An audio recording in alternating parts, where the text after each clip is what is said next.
So mga kapatid, magandang gabi po sa inyo lahat. Kumusta po kayo? Ngayon pong linggo ay atin pong tatalakayin ang ating pong theme na pinamagatang Where Does Our Faith Stand? Saan nga ba nakatindig ang ating mga pananampalataya o ating pananampalataya? Ulitin po, where does our faith stand? Ang ating pong text ay 1 Corinthians chapter 2 verse 5. Sabi po ni Paul sa mga taga-Corinto at sa ating na rin mga members ng Body of Christ that your faith should not stand in the wisdom of men, but in the power of God.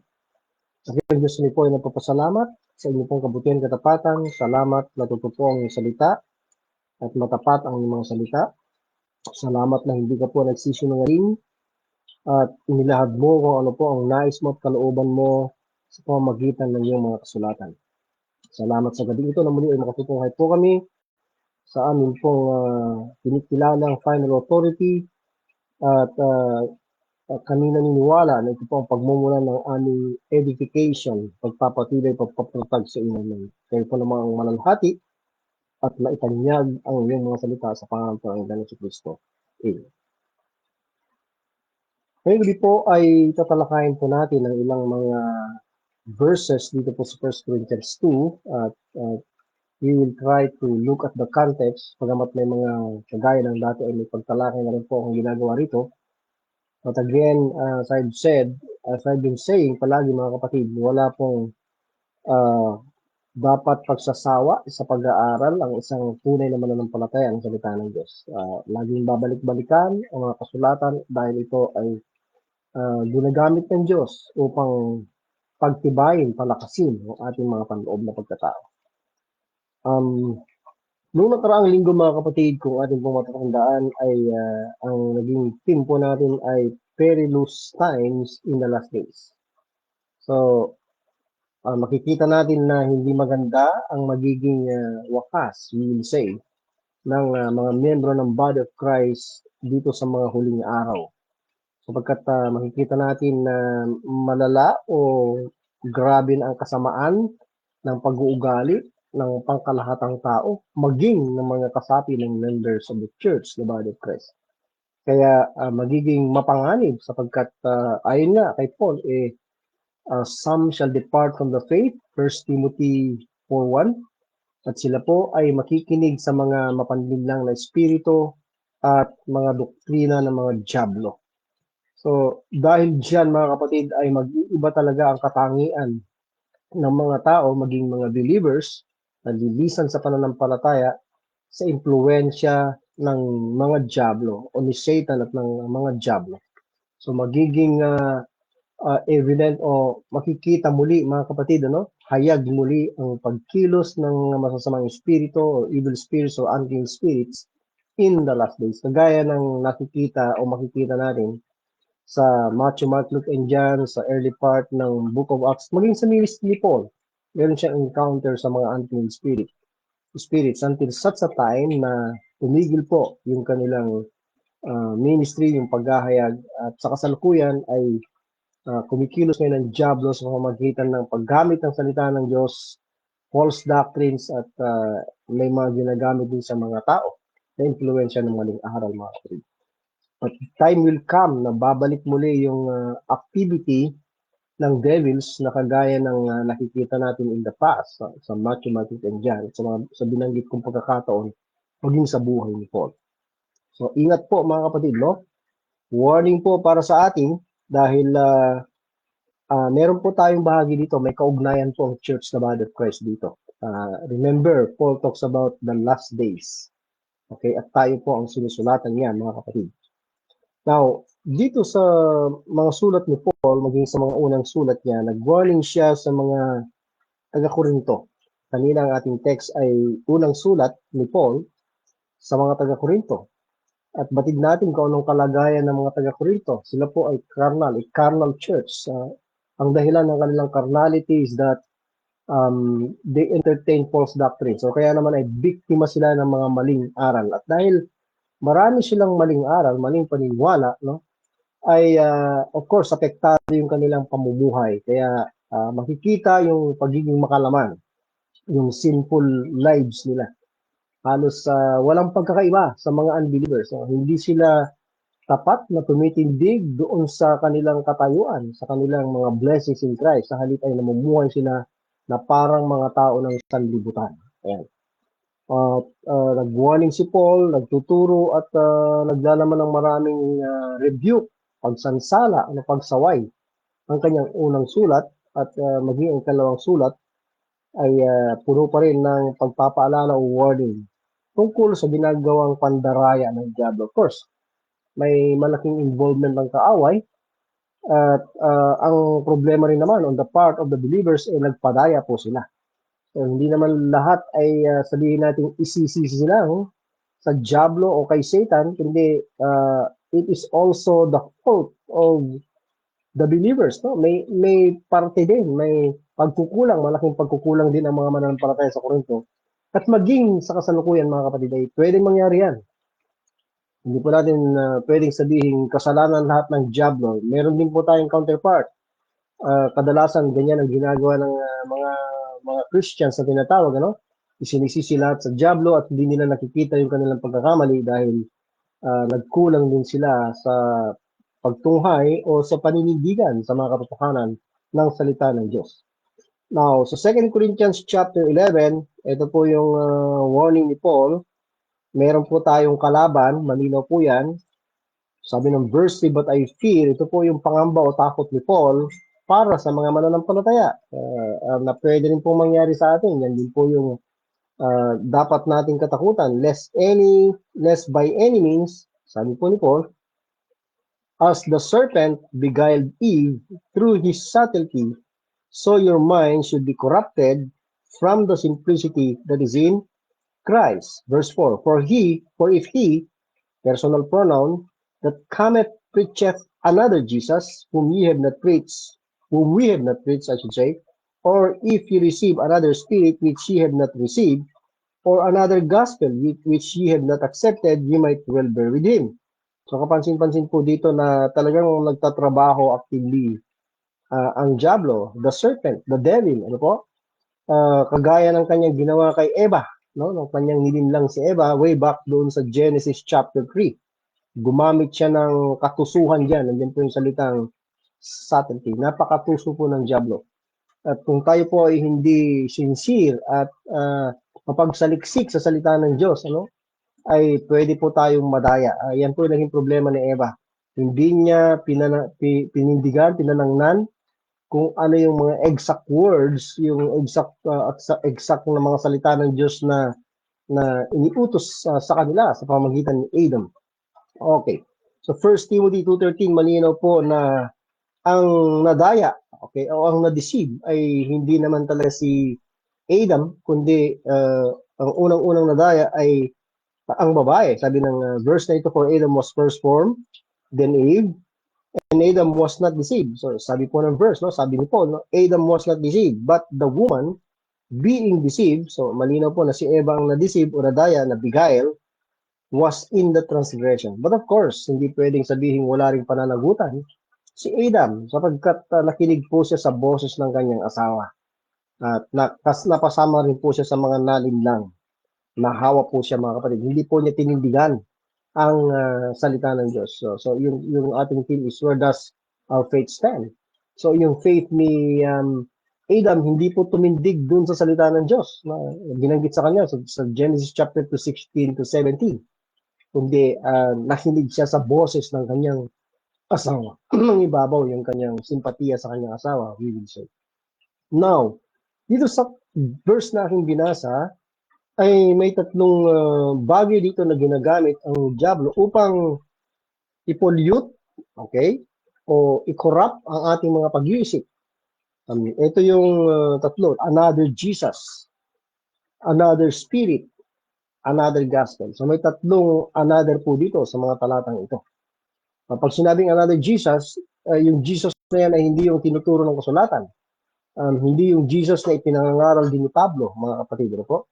And of course, dahil another Jesus yan ay mula sa another spirit. At dahil another Jesus yan, of course, yan ay another gospel. So, yan po yung warning ni Paul sa mga mananampalataya. Okay? So, Yung corruption sa pag-iisip gaya ng sinabi ko ay magsisimula yan sa corruption ng salita ng Diyos. Kaya nga, dito rin sa chapter 2 verse 17 ng same epistle, sabi ni Paul, for we are not, hindi kami kagaya ng marami which corrupt the word of God, but as of sincerity, but as of God, in the sight of God, speaking in Christ. So, pagmumulan po ng corrupt doctrine ang corrupt word of God. At de-demonstrate po natin yan dito mga kapatid po. Ingat po tayo. Kailangan talaga tayo may kikilalaning authority, may exact words and expressions na totoong salita ng Diyos, hindi po corrupt or corrupted word of God. Yan. Okay. So, ang Diablo, ano po, kung atin pong tutunghayan yung context ng 1 Corinthians chapter 2 ay gumagamit po ng excellency of wisdom. Yan. Yung excellent or kahusayan, kagalingan ng pananalita. I should have said excellency of speech. Yan. Kailangan mahusay magsalita. Kailangan persuasive, convincing magsalita. Marami sa mundo, mga kapatid, na gumagamit ng wisdom of men. Okay, gumagamit din ng tinatawag na Bible pero corrupt ang mga versions. Kaya yun ay pasok sa tinatawag na wisdom of men. O kaya naman ay tinatawag sa context ng 1 Corinthians 1 and 2 ng wisdom of this world. So gumagamit sila ng excellency of speech. Then gumagamit din sila ng tinatawag na enticing words. Yung bang mapang-akit, makahihila sa iyong damdamin, no? Hahatakin ang iyong damdamin o kaya naman ay kukumbinsihin ang iyong isip sa pamamagitan ng mapandayang mga salita, nakapanghihikayat ng mga salita. Ayan, enticing words of, take note, men's wisdom. Hindi pure word of God. Kung gagamit man ng Bible, corrupt. Okay? So again, yan ay wisdom of this world. Kung babalikan mo ang verse 4 and verse 5. So, of course, sa kasalukuyang panahon na kumpleto na po ang scriptures, meron tayong all scripture dahil sabi nga ni Paul, all scripture is given. Gumagamit ngayon ang Diablo maliban ng corrupt versions ng mga Bible translations na corrupt, no? Gumagamit din siya of course ng mga tao. So may mga instrumento siyang tao na kagaya natin, no? Ang mga members ng Body of Christ ay mga tao rin, no?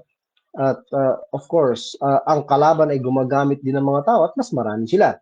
Kaya sa 2 Corinthians, again, sa kanila na naman to, no?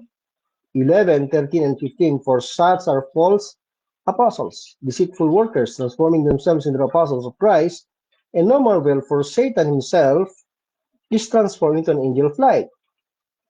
Therefore, it is no great thing if his ministers also be transformed as the ministers of righteousness, whose end shall be according to the works. Itong works na ito, of course, ay evil works or works of iniquity. Now, kung babalikan po natin, mga kapatid, ano po? Itong talatang ito, malinaw na may tatlong klase ng mga tao o description ng mga taong ginagamit ni Satan, kakampi niya, upang i-promote ang kasinungalingan laban sa katotohanan. Kontrahin, una sa lahat, higit sa lahat, yung pahayag na binigay ng Diyos kay Paul ngayong dispensation of the grace of God. Okay? Ang tawag sa kanila ay mga apostles, pero false, mga peke. No? And then may workers din si Satan, pero ang description ni Paul ay mapandaraya, no? Mandaraya, mga manggagawa. So mayroon din sila mga workers. Okay? May workers din si Satan, I should say. And then, maliban dyan ay may ministers din si Satan. So sa body of Christ may apostle. Ang apostle na kinikilala natin ay si Paul. Ano po? At kung may mga apostles man nakasama niya nung hindi pa kompleto ang Word of God, sila yung mga tunay na apostles at ma-identify at that time. But itong ministry ng mga apostles na ito ay tumigil na. At ang pinakahuling pinagpakitanan nga ng Panginoon ay walang bago di si Paul. Sila yung pinakahuling sumulat, nagpakompleto sa Word of God. So yung nasa Word of God na apostle ang dapat nating kilalanin. So, kung may mga nagsasabing sila ay apostles, yan ay hindi na po sinasang-ayunan ng Word of God. Sila na po yung nahuhulog sa kategoryang false apostles. Mahirap po na sabihin ako ay worker of God, ako ay tinawag ng Diyos. Sa kasalukuyan ngayon, ang daming ganyan. No? Nagkiklaim na sila ay working in the Lord's ministry. They say, kami ay worker, kami ay manggagawa. But sa panahon ito, we have to understand na ang Word of God ang magpo-produce, lilikha, ng tunay na manggagawa. At ang tunay na manggagawa ay, sabi nga ng 2 Timothy 2:15, a workman that needeth not to be ashamed, rightly dividing the word of truth. Isang manggagawa na nag-aaral.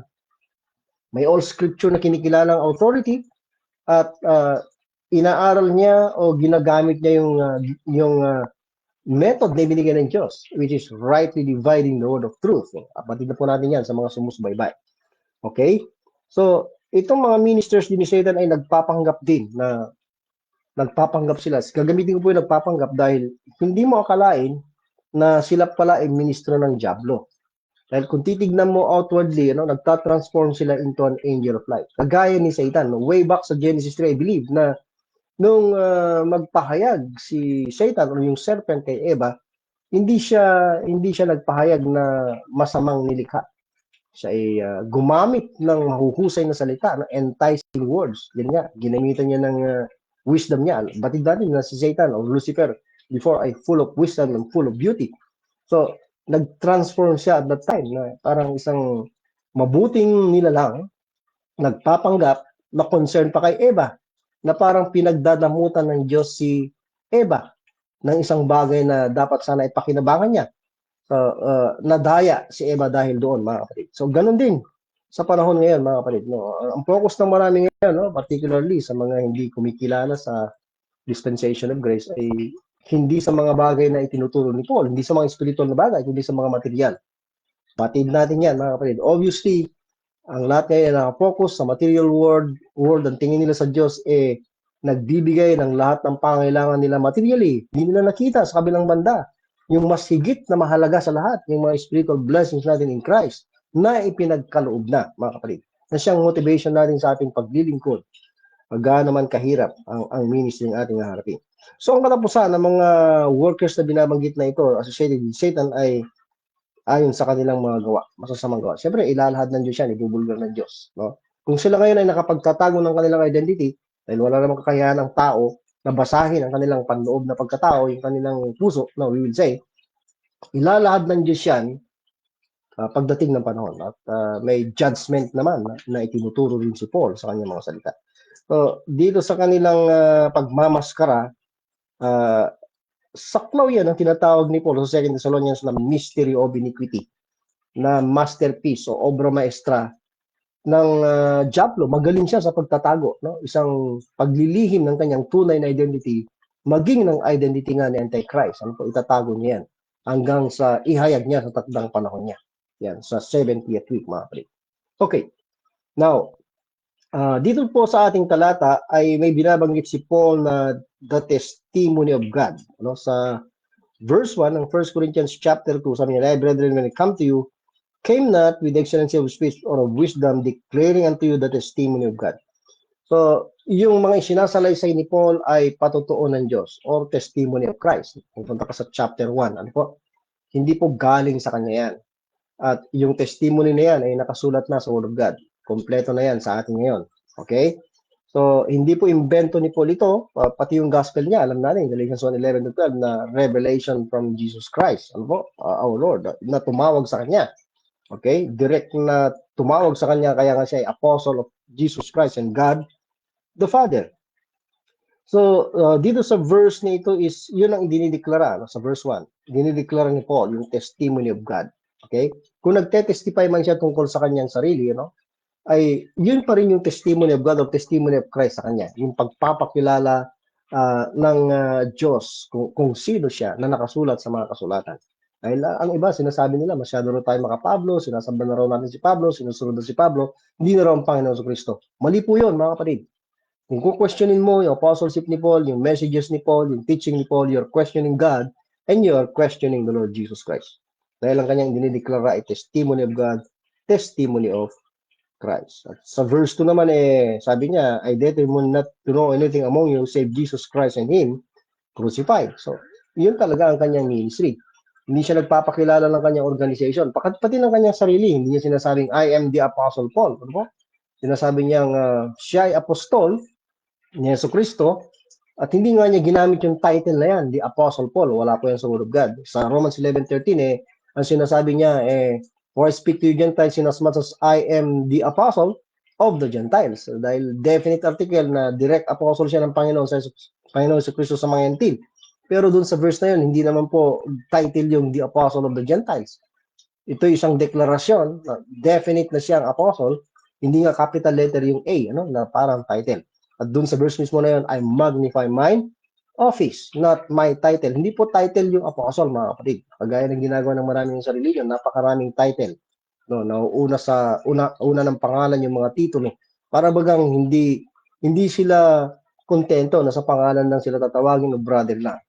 Para bagang isang bagay na pagpapababa sa kanilang katayuan bilang manggagawa kung walang titulo.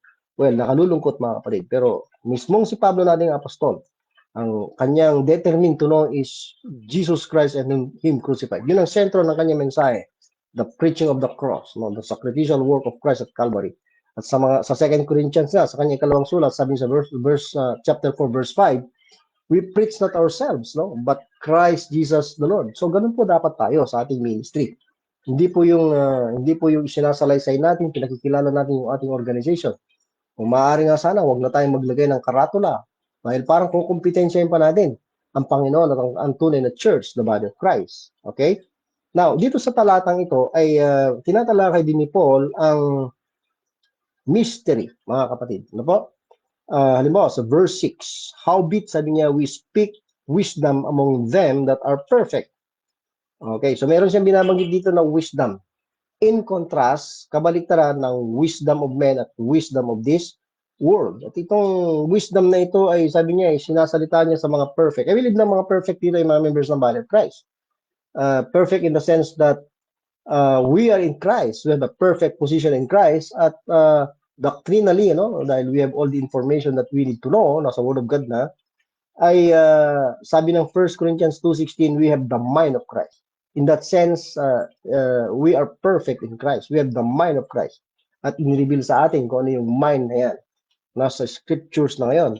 At in the case of the Corinthians sa panahon ni Paul, of course, may mind of Christ na na-reveal sa kanila sa pamagitan ni Paul na dapat nilang tanggapin at paniwalaan. Yet not the wisdom of this world, nor of the princes of this world that come to naught. So ito yung kalaban, itong wisdom of God na ito ay yung gaya ng sinabi ko, wisdom of this world at wisdom of the princess of this world na sabi niya, that come to naught. Okay? So, hindi po ang source ng wisdom na ito ay worldly wisdom. Hindi po mga man-made books ng tao or book of science or philosophy ng tao. Hindi po. Ang source nito ay mismo ang Diyos, at in-reveal kay Paul. But we speak the wisdom of God, verse 7, in a mystery. Itong wisdom na ito ay tinatawag niyang sinasalita niya yung wisdom na ito in a mystery.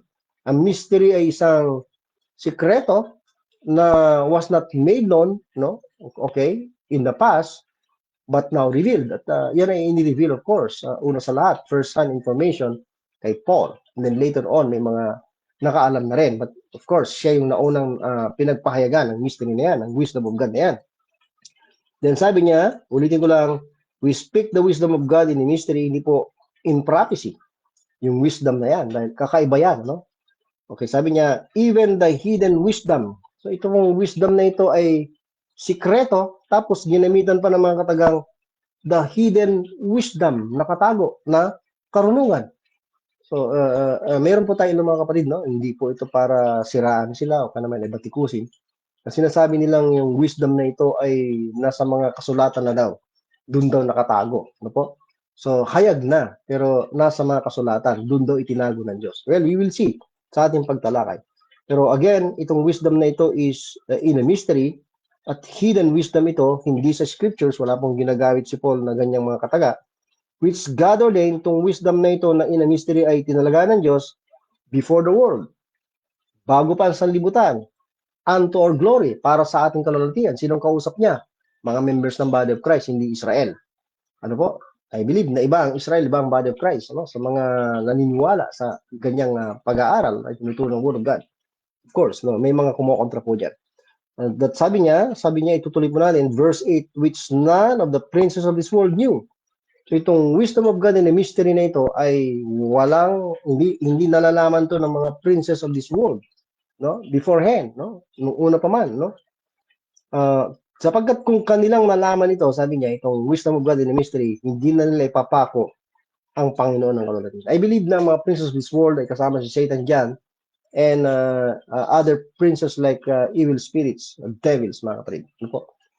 May mga ibang paniniwala tungkol dyan, but I personally believe na si Satan and the devils who are with him ang hindi nakakaalam ng wisdom nito. Dahil kung iba pa, mga kapatid, ang tinutukoy, ano po,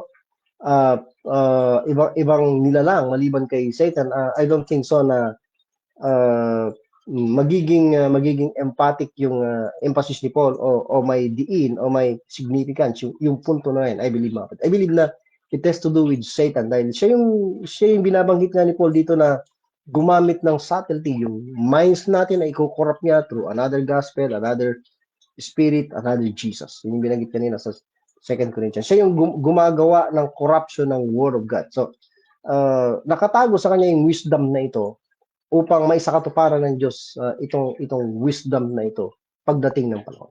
Okay? So, kung titignan po natin, ito pong wisdom of God in a mystery na ito ay may malaking kaugnayan. We will jump to verse 12. No? Wala na po tayong time para basahin lahat. No? Now we have received not the spirit of the world, sabi ni Paul, but the spirit which is of God. It has to do with the revelation, wisdom of God na ipinagkaloob kay Paul o inireveal kay Paul. But the spirit of God that we might know. So binigyan tayo ng spirit, sabi dito, is not of the world, but the spirit which is of God. Okay, I believe this is the spirit, yung spirit natin. Dahil tayo ay meron pong tatlong composition, spirit, soul, and body. 1 Thessalonians 5:3. So binigyan tayo ng spirit which is of God that we might know anong purpose. Bakit binigay sa atin na yung spirit which is of God? Sa mga believer po ang tinutukoy particularly dito. That we might know the things, upang malaman natin ang mga bagay that are freely given to us of God. So, napapaloob yan sa wisdom of God. Napapaloob yan doon sa ginawang pagsasakripisyo ng Panginoon sa krus, na kung saan may lihim doon. Okay? May sikreto behind that death of Christ, the sacrificial work of Christ at Calvary. Hindi batid ni Satan na marami palang blessings yun, na all spiritual blessings that God is now given to us, no, in this present dispensation, going back to that sacrificial work of Christ ay ipinagkaloob sa mga mananampalataya. Kung alam lang ni Satan na marami palang benefits, tayo ipagpapalain with all spiritual blessings, no? Salvation, forgiveness, justification, eternal life, at marami pang iba, no, na binabanggit si Paul, who we are in Christ. Lahat ng mga bagay na libreng ibinigay ng Diyos sa atin, mga kapatid, no? Kung alam lang ni Satan na dahil sa kamatayan ng Panginoon ay may pagkakaloob sa atin lahat yan, then hindi na niya ipapapako ang Lord of Glory. Yan. So take note, mga kapatid, ito pong mga bagay na freely given to us of God ay hindi po mga material yan. Parehong-pareho po yan sa Romans chapter 8 verse 32. Kung matatandaan ninyo, nagtalakay po tayo dito, mga kapatid, no? He that spared not his own son, ang Diyos naman tinutukoy dito, who spared not his own son, but delivered him up. Diniliver ng Diyos Ama ang kanyang anak for us all, para sa ating lahat. How shall he not with him also freely give us all things? So, malinaw po kung ano yung mga all things yan. Mga libreng bagay na ibinigay sa atin ng Diyos dahil sa ating Panginoon Kristo.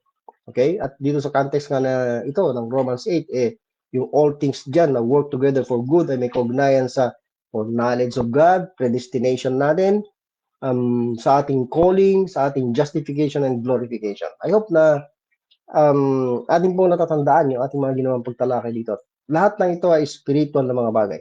Hindi mga circumstances sa ating paligid, yung all things dyan, kundi mga blessings natin in Christ. All spiritual blessings in Christ. Yung perfect position natin in Christ. Who we are in Christ, so to say. Okay. Now, let's go to Ephesians chapter 3. Dahil Ephesians 3 ay tumatalakay din ng mystery. Kung pupunta ka sa verse 1, malinaw na si Paul na nagsasalita, no? At ang kausap mga Gentiles. Okay? Very clear. Gentiles ang kausap niya. sa Ephesians, I should say, chapter 3, verses 1 and 2. Throughout the context, no, from verse 1 and the following verses, Gentiles ang kanyang kausap. Verse 4 na tayo, whereby when ye read, ye ay mga Gentiles sa Ephesus, kasama po tayo dyan, extended po tayo na sinusulatan, you may understand my knowledge in the mystery of Christ. So, meron talagang sikreto na inihayag sa kanya, mystery of Christ. Uulitin ko, ang mystery is something that was kept secret but now made known, no? Sabi niya sa verse 5, yung mystery na yan ay in other ages, which in other ages was not made known. So, hindi talaga ipinalam. Very clear.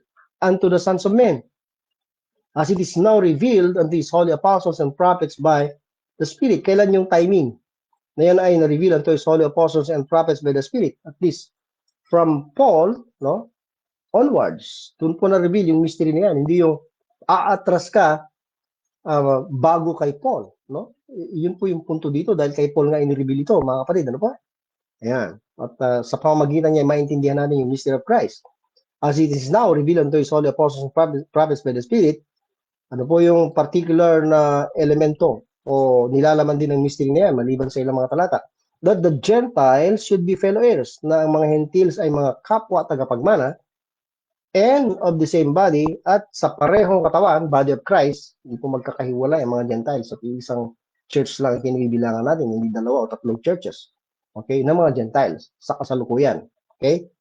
And partakers, mga kabahagi of his promise ng Diyos kay Kristo by the gospel. So, may promise ang Diyos in Christ by the gospel na ipinipreach ni Paul. Hindi po ito yung mga promises ng Diyos sa bansang Israel in the past. So, alam natin na sa Ephesians 2 ay may mga covenants of promise. May mga pangako. Kung babalik po natin kay Abraham o kahit sa Genesis 3:15, meron na pong seed of the woman. Na later on, naging seed of Abraham, seed of David, ano po? At made of a woman, si Eva, ayun, walang ibang tinutukoy kundi ang Panginoon Kristo. May kaugnayan tayo doon pero may malaking kaibahan sa mga binabanggit ni Paul, mga kapatid, sa kanyang gospel. May promise na kasama sa mystery, no, of that same Christ ng Israel, may promise na napapanood sa mystery na inihayag kay Paul ng kinaukulan mga Gentiles. Sulitin ko po Gentiles. Okay? Now, sa ibang version, sa NIV halimbawa, ito po ang sinasabi mga kapatid, yung International Version, Ephesians 3:6. This mystery is that through the gospel, the Gentiles are heirs together with Israel. Take note of that, members together of one body and shares together in the promise in Christ Jesus. So sa version na ito, sinasabing, ang mga Gentiles ay heirs together with Israel. Yan po ba ang sinasabi ng KJV? Hindi. It's a big no. Ang sinasabi ng KJV is that the Gentiles should be fellow heirs. Ang mga Gentiles pa ang fellow heirs. Mga pare-parehong Gentiles. Hindi sinasabing fellow heirs with Israel. May ganyan pong teaching.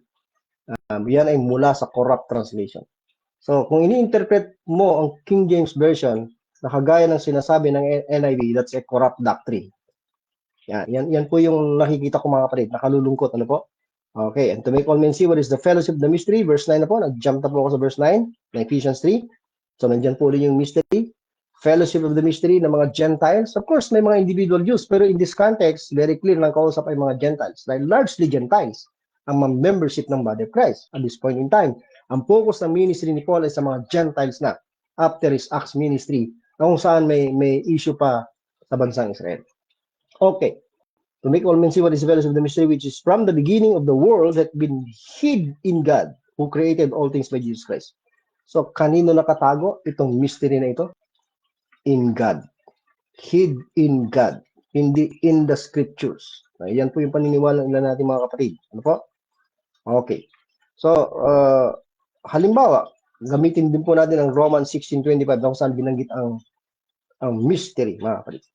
Sabi po ng verse na ito, now to him that is of power to establish you according to my gospel and the preaching of Jesus Christ according to the revelation of the mystery which was kept secret since the world began. Verse 26, but now is made manifest and by the scriptures of the prophets according to the commandment of the everlasting God made known to all nations for the obedience of faith. Alam niyo po ba na ang basa ng ilang mga kapatid po natin dito is that Yung mystery na binabanggit po sa verse 25 na kept secret since the world began, sabi nila ay hid in the scriptures. O kaya naman nandun na sa mga kasulatan. Hindi lang na-discover. Okay? Ito po ang NIV. Basahin ko po sa inyo sa NIV. Now to him who is able to establish you in accordance with my gospel, the message I proclaim about Jesus Christ, then sabi niya, in keeping with the revelation of the mystery, hidden for long ages past. Yun po yung mga salita. Hidden for long ages past. Samantalang sa KJV, kept secret since the world began. But now revealed, yung mystery na yan ay now revealed and made known na ipaalam through the prophetic writings.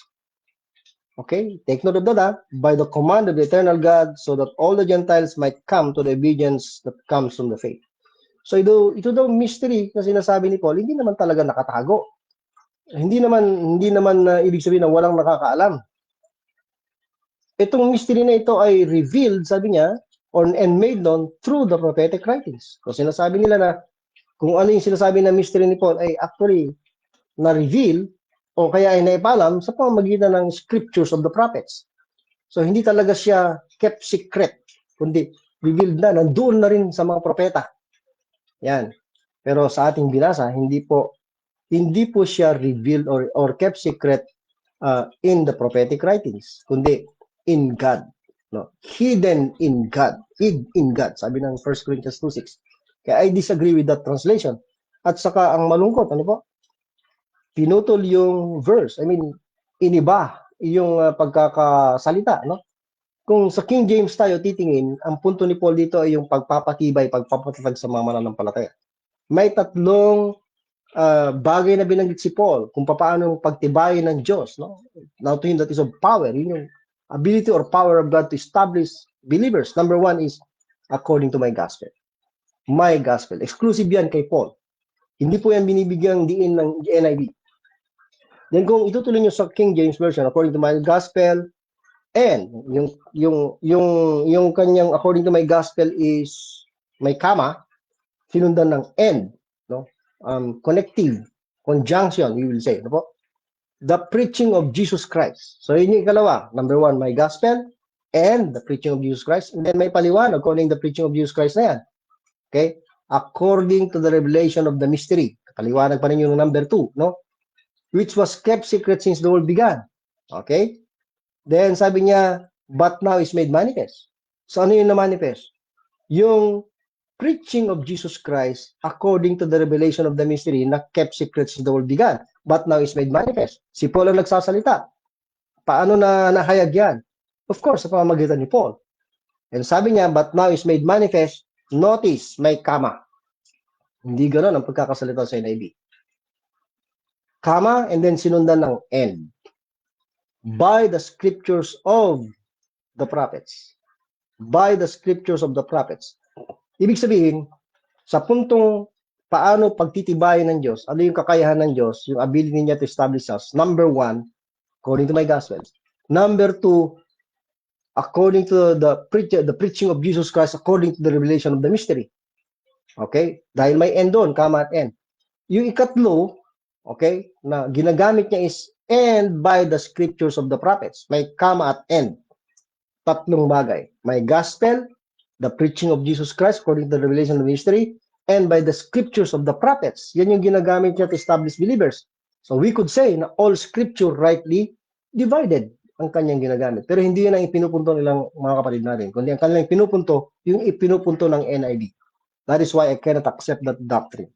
That's from the corrupt version of the Bible, a corrupt Bible, mga kapatid. So, tingnan niyo kung yung doktrina ay talaga bang sinusuportahan ng KJV. O baka kaya naman hindi nyo na nakikita, no? Unaware kayo ng NIV pala. Yung idea niyo, tinitignan niyo yung KJV, pero yung tinuturo yung idea, corrupt doctrine na. So, magiging another spirit yan, another gospel, another Jesus. Dahil hindi naman po yan ang sinuturo ni Paul through the King James Version of the Word of God. So, ganun po mga kapatid. Ano po? Babalikan po natin ang context dahil wala na po tayong oras bago tayo magbukas. So, sa verse 3, ang paraan ng pagpasok ni Paul o pangangaral niya sa Korinto ay, I was with you in weakness, in fear, and in much trembling. Okay, so wag po tayo mangamba, kaibigan kapatid, kung hindi po tayo magaling magsalita. Kung hindi po tayo kapitapitagan, hindi po maganda ang ating appearance. Kung hindi po tayo honorableng tignan sa paningin ng tao. Hindi po mahalaga kung ano po yung itsura at yung kakayahan natin, yung kung katalinuhan natin. Hindi po yun yung pagmamalaki natin dahil wala sa atin ang power. Ang power nasa Word of God, nasa Gospel, mga kapatid. We have to remember that. Kung ikaw ay nanginginig, okay, may takot, normal po yan. Dahil mismong si Paul, nakaranas yan. Yan ay pagpapatunay lamang. No? Magandang senyales yan na hindi ka nananangan, hindi ka confident sa iyong sarili. O ang confidence mo wala sa iyong sarili at kakayahan, kundi sa Word of God. Kaya ang importante, perfect Word of God. Pure yung gospel, walang halo, mga kapatid. Dalisay. At kung ano yung sinalita ni Paul sa kanyang mga sulat. Okay, so ganun din ang kanyang pagpasok sa taga-Thessalonica, no? Bagamat may takot at panginginig si Paul dito sa mga taga-Corinto, nandun pa rin yung boldness niya. Matapang siya dahil totoo ang kanyang sinasabi. Yan, hindi kasinungalingan. Ayan, mga kapatid. Wala kang hindi ka nga nanginginig, magaling kang magsalita, may excellency of speech ka, may enticing words ka, no? Kapitapitagan ka, pero mali-mali naman, hindi naman perfect yung gospel mo, hindi naman perfect yung word of God, hindi sa dalisay, ano po, walang silbi yun. Wisdom of men, wisdom of this world, at magiging kasangkapan ka lang ni Satan, kaibigan kapatid. Okay? So, dito po sa talatang ito ay ang entrada ni Paul is of the Spirit and of power. So, pag sinabing of the Spirit, gumagamit yan ng Word of God. We have to be reminded na sa kasalukuyang kalagayan natin ngayon, kung kikilos man ang Espiritu, yan ay sa pamamagitan ng Word of God. Hindi kikilos ang banal na Espiritu apart from the Word of God. Kaya kung iniisip mo na I am empowered by the Spirit pero mali-mali yung teaching diyan sa Word of God, ay hindi po tama yan, kaisipan. Dahil hindi kailanman kukontrahin ng Espiritu ng Diyos ang katotohanan ng salita ng Diyos. Ang empowerment ng Spirit is through the Word of God. If the Word of God, you're preaching it right, no? Perfectly ayon sa mga nakasulat, that's the demonstration of the Spirit and of power, mga kapatid. Yan po yung pamamaraan ni Paul, no? Of the Spirit and of power. Kaya, kailangan gawin po natin bilang mga magtuturo yung ating part na nag-aaral at we speak from the Word of God. Hindi po natin gagamitin yung ating wisdom. Masinsinang pag-aaral, pagsasaliksik at pagbubusisi sa mga kama, mga connectives, every expression, mga kapatid, no? At alamin natin, isiwalat natin yung mali. Gaya ng nakikita natin ngayon, no? Nakita natin na mali yung interpretation dahil yun yung sinasabi ng ibang corrupt translations. Hindi nila, maaaring unaware yung mga kapatid natin ganyan, pero malino ngayon, lumitaw na yung kanilang understanding at doctrine ay batay sa corrupt translation. Okay, sabi niyo sa verse 4, my speech, yung aking pananalita, sabi niyo po, and my preaching, ang aral niya, was not with enticing words of men's wisdom, but in demonstration of the Spirit and of power. He was preaching the preaching of the cross, the testimony of God. Kaya, the very words of God ang kanyang sinasalita. Nandun yung confidence niya. Then, sa verse 5, sabi niya, that your faith, no, should not stand. Yan ang dahilan. Bakit? Kung bakit yung kanyang manner of preaching and teaching, ano, ay not with enticing words, not of men's wisdom, kahit na may panginginig, trembling siya. Okay? That your faith, sabi niya sa verse 5, should not stand, hindi titindig, no? Should not stand in the wisdom of men, no? But in the power of God. What is the power of God here? Preaching Christ and Him crucified. Preaching of the cross, the power of God into salvation. To everyone that believeth, Romans 1:16, so chapter 1, verse 18. For the preaching of the cross is them that perish foolishness, but unto us, which are saved, is the power of God. Kasama na doon yung misteryo behind that sacrificial work of Christ at Calvary na inilalahad ni Paul para sa atin. Yung mga benefits and blessings of that sacrificial work of Christ at Calvary na in-reveal through Paul at nakasulat ngayon sa mga kasulatan, sa kanya mga isinulat para sa ating mga Gentiles. What a glory! We have to thank God as Gentiles na merong inilaan na purpose ang Diyos para sa atin, ni-reveal sa ating apostol ngayong dispensasyon. Bahagi ng misteryo na kept secret since the world began, bahagi ng sinasabi ni Paul na preaching of Jesus Christ according to the revelation of the mystery. Hindi po yan, ang preaching ni Paul is not according to what the scriptures of the prophets say. Well, ginagamit po nila ang ilang mga talata sa Romans din, pero we have to understand na may ibang context siya. At kung sumusubaybay po kayo, hindi po kumukontra itong mystery na ito sa sinasabi ni Paul sa Romans 1:1 na si Jesus Christ ay made of the seed of David, yung gospel of God. Dapat nakikita natin yung pagkakaiba pa rin nun. May similarity, but again, there is an element of mystery na wala sa scriptures of the prophets, sa mga sinunta ng Diyos sa mga propeta in relation to the nation of Israel. So sa mga kaibigan ko, kapatid ko na nag-aaral, patuloy po tayo magsaliksik sa mga preachers, patuloy po tayo magsaliksik, magtulungan. Hindi po magsiraan, magbangayan, kundi magtulungan po tayo upang isiwalat ang katotohanan, upang maibulgar din ang kamalian, mga kapatid. Kaya kung ikaw, kaibigan, kapatid, kamag-anak, ano po, ay hindi pa nakatitiyak sa iyong kaligtasan, huwag po nawang yung pananampalataya mo, paniniwala mo ay nakatindig sa karunungan ng tao. Kinalulungkot kong sabihin, ang religious world, no, ay gumagamit ng philosophy of men, wisdom of this world. Ang preaching ng karamihan hindi mula sa pure word of God, kundi mula sa mga corrupt versions of the word of God. Masarap pakinggan, masarap sa damdamin, pero sa totoong nag-aaral na nagre-respeto sa salita ng Diyos, pinaiiral ang espiritu, hindi ang emotion. Madidetect, malalaman na yan ay kasinungalingan, na yan ay wisdom of this world, hindi kasama sa mystery na inreveal kay Paul, na kung saan demonstration of the Spirit and of power, pure word of God, ano po, yung power ng gospel ay very evident sa mga taong nakakaalam ng katotohanan. Pero sa mga corrupt doctrine na mula sa corrupt translation, nawawalan ng kapangyarihan ng krus ni Kristo. At ginagamitan ng mga tinatawag na clichés, mga salita na ipinapalit sa exact words. Nandiyan halimbawa yung accept Jesus into your heart, no? Invite Him to come into your heart. Pray the sinner's prayer, altar call, at kung ano mga seremonya, hinahaluan yung gospel. At kaya nawawala yung power. Yung iba naman ay may ceremony, hahaluan ng water baptism kahit na hindi na kailangan, mga kapatid, po, ayon kay Paul, ano po, yan po ay kasama sa wisdom of this world, enticing words. Nakalulungkot kung sino pa yung mga nagpapahayag ng katotohanan, sila pa yung mga sinasabing kulto, nasa kasinungalingan na daya ng dyablo. Pero gayon pa man, kaibigan, kapatid, kamag-anak, huwag tayong madismaya. Kung ikaw ay hindi pa tsak sa iyong kaligtasan, nawa ang tiwala mo ay nasa kapangyarihan lang ng Ebanghelyo ni Kristo.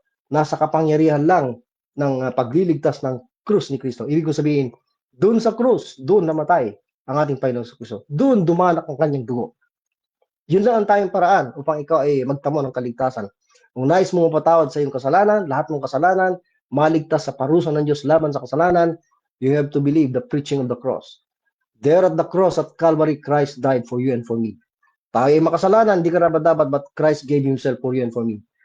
Ibinuhis niya ang kanyang buhay, pinadanak, dumanak ang kanyang dugo. He shed His blood upang tubusin, pagbayaran ang lahat nating kasalanan. Sa pamamagitan ng kanyang dugo, tayo ay mabibili mula sa pagkakaalipin ng kasalanan o sa bondage of sin.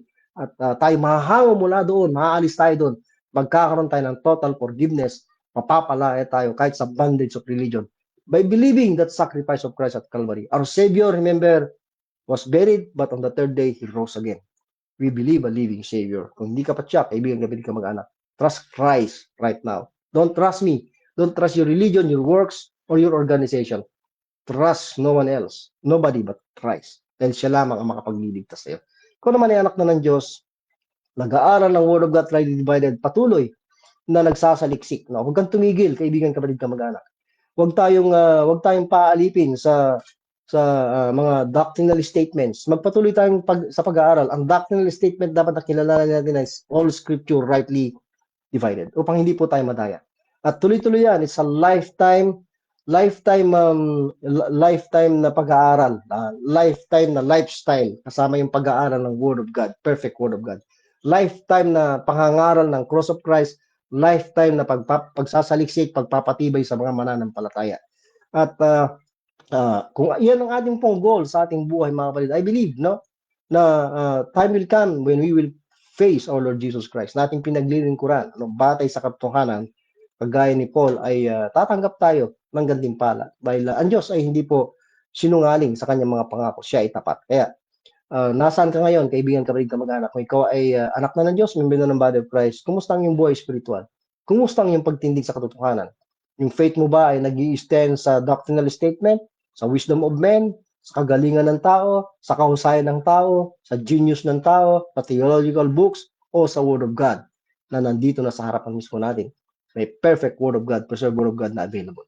Hanggang dito lamang po mga kapatid ang ating pong magtalang ngayong gabi at nawa ay naging paalala o refreshment sa atin ang ating mga bagay na talakay at naging encouragement din sa ating inner man. Bago po tayo magwakas, tayo po ay manalangin, dakilang makapagpunan po pasalamat sa mulit pagkakataon na kami po ay nakatungay sa iyong salita at wala po kaming hangad kundi maipakilala ka, maipakilala kami Panginoon Kristo at maitanyag din ang iyong salita at ma-encourage sa mga taong nagmamahal sa iyong salita, ang mga natutulog na mananampalatayang magising upang bumalik sa tunay na paglilingkod at pagtataguyod ng katotohanan, pagpapakilala sa iyo, Panginoon Kristo, at maging sa iyong salita. Kung nataming dalay po sa salamat sa pangalan po ng Panginoon Kristo namin tagapagligtas. Amen. Hanggang sa muli po mga kapatid, maraming salamat. Grace and peace to us all in Christ.